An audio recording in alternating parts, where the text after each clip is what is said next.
See, let me tell you what is a protest, from where it all started. So इंसान केव में रहता था. अब कुछ लोग बूढ़े हो गए. बूढ़े होने के बाद उनको वो कैरी करके आगे लेकर नहीं जा पाया जंगल में. जैसे वुल्व्स होते हैं तो उनके जो एल्डरली होते हैं उनको जाके वो लोग खाना पीना प्रोवाइड करते हैं. So when human being could not take the elderly with him और हर, ओल्डर लोगों ने एक दिमाग लगाया. उन्होंने बोला कि हमारे बच्चे हैं और ये हम पे ट्रस्ट करते हैं क्योंकि वो ऑफस्प्रिंग्स है और हम पे रिलाई करते हैं. तो उन्होंने दिमाग लगाया कि हम इसको खुद के ऊपर डिपेंडेंट रखेंगे. मतलब कैसे? हंट करेगा लड़का, लेकिन कब जाना है कब नहीं जाना है उसको अपने बाप से परमिशन लेनी पड़ेगी. सो ऑर्गेनाइजेशन या गवर्नमेंट क्या चीज़ है? ये भी सेम चीज़ है जहाँ पे जो ओल्डर लोग हैं they want to keep the entire power while making you work. So when you work, there is tax generated, वहाँ पे GST है और उससे उन लोगों का बुढ़ापा, धंधा, बिजनेस चल पाए. सो इंसान की body is a self healing body, but when they feed you certain packeted foods तो आपकी बॉडी खराब होगी. And then again you will rely on them and then there will be GST and tax payers money will go into the pockets of the higher level of people. तो पैसा is a by product, but they want to keep the power in their hands. Of course, to have the privileges, to feel good, feel energized. Power gives you energy. And money is also a byproduct. So the protest is about we exist. NEET exam is one of the examples, but there are multiple things happening. तो ये जो government में ये अपने vendors को लगाते हैं और उससे कट मनी लेते हैं, वैसे ही कॉर्पोरेट में भी होता है. कई बार हमारे जो बॉसेस होते हैं वो वेंडर्स के कंपनी में इन्वेस्ट करके रखते हैं पैसा. एक तरीके से उनकी ही कंपनी है और ये कंपनी से पैसा निकाल के उस कंपनी के थ्रू खुद के पास लेते हैं. मतलब जो टेंडर है वो अपने ही वेंडर को, अपने ही कंपनी को वो पास करवाते हैं. तो ये सरकार में चलता है, कॉर्पोरेट में चलता है और हर लेवल पे चलता है.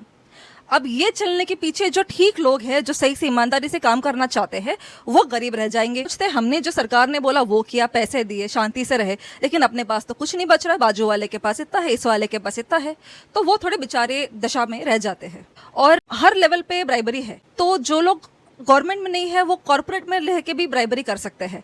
मतलब आप किसी लड़की को पटा के आप बॉस को परोस दो, वो अपनी हायरार्की को परोस दे, या तो उसका इन्फॉर्मेशन पास कर दो. मतलब किसी भी तरीके से जनरेटिंग एक्स्ट्रा इनकम. सो ब्राइबरी खून के अंदर है. अब ये इन्फॉर्मेशन किसको पास करते हैं? You can assume it as a mother in law and a son and a daughter in law. So mother को जहाँ लगता है कि मेरे सन के लाइफ में पूरा हक मेरा है, major decisions have to be made by me in his life.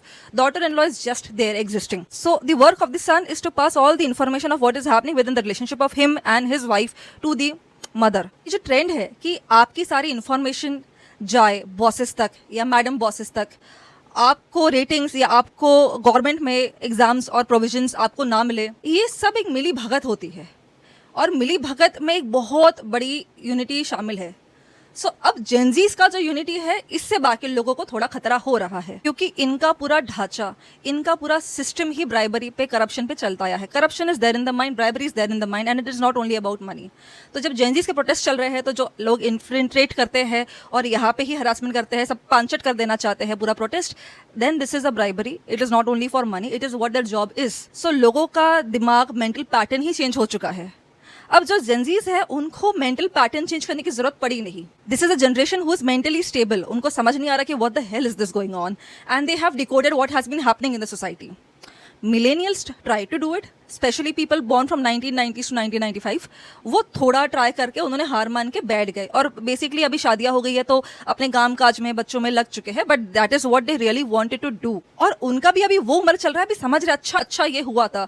तो जेनजीज हैव वाइब्ड कि ऐसा होने वाला है and they have seen their elder siblings going through it and elder siblings not wanting to recognise हमारे साथ क्या हुआ. तो तुमने कीचड़ ले लिया है, अपनी मेंटल हेल्थ आप लोगों ने, मिलेनियल्स ने खराब कर चुके हैं. जेनजीज प्रोटेस्ट है काफी मिलेनियल्स के लिए it's a sigh of relief कि भाई जिंदगी में यही तो चाहते थे, इसके अलावा और क्या मांग लिया था. People are actually happy having a limited income and living a sufficient life. But अगर आप वो भी नहीं करने दे रहे हो, वो भी हरासमेंट से कर रहे हो, सो आप जो आपको लगता है corporate people are earning so much of money in lakhs and crores of rupees, तो do you feel they're mentally okay? No, they are mentally harassed. उनके लग गए हैं, उनको पता भी नहीं है जिंदगी में कौन से डायमेंशन में उनके लगे हैं, वो लग चुके हैं. when women talk to men and they see यार ये क्या आइटम है, तो वो आइटम ये है कि उसके लग गए हैं.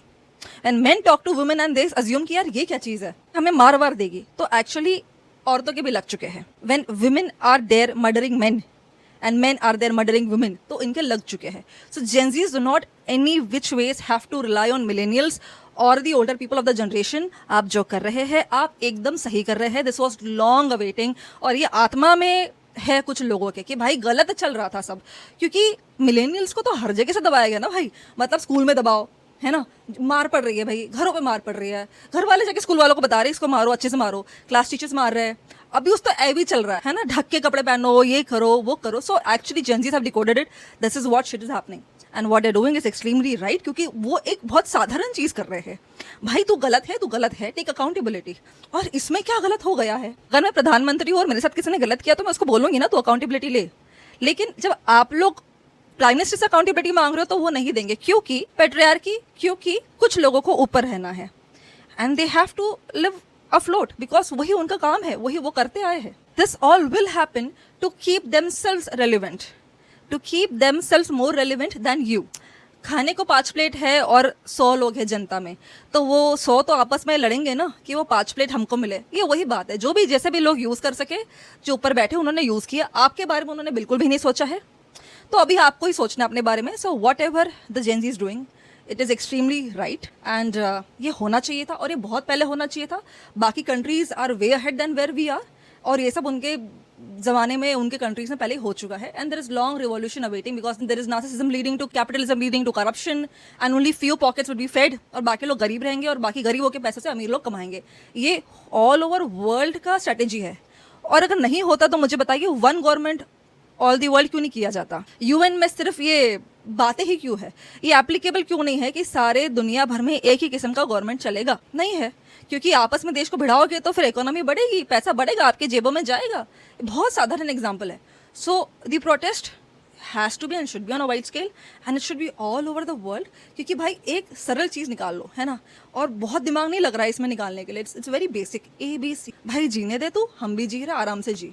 केवमैन थे, अपना अपना खा पी लेते थे, आज तुम रिसोर्सेज रोक के उसी का फल फूल का तुम पैसा बढ़ा रहे हो। इतना बार्टर सिस्टम था, तू मुझे राइस दे, मैं देखो दाल दूंगा। साधारण रखो ना बाबा, लोगों ने साधारण किया था ना। आप लिमिट करके उस पे पैसा कमाओगे और आपकी जेब में जाएगा, तो you are having the leverage, then other people will also have to take you down and have the leverage. It is very basic ABCD।